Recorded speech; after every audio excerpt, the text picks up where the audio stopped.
You ask Tiger to calculate. This deals with finding the midpoint between 2 points. The midpoint between the 2 points is -12, -8.5. Let's solve it step by step. Plot the 2 points and calculate the midpoint using the formula. The coordinates of point 1 are, x1 equals -31, y1 equals -86. The coordinates of point 2 are, x2 equals 7, y2 equals 69. PM represents the midpoint of the 2 points.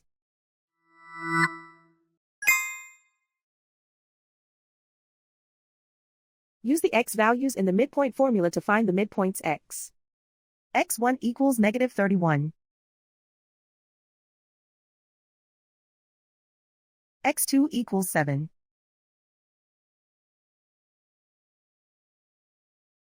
Simplify the arithmetic.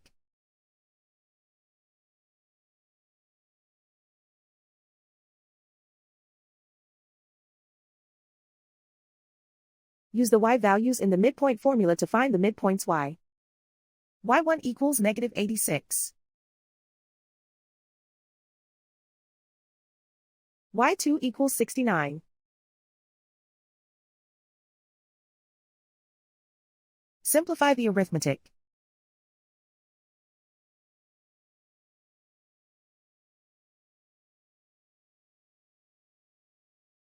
And so, the midpoint is -12, -8.5.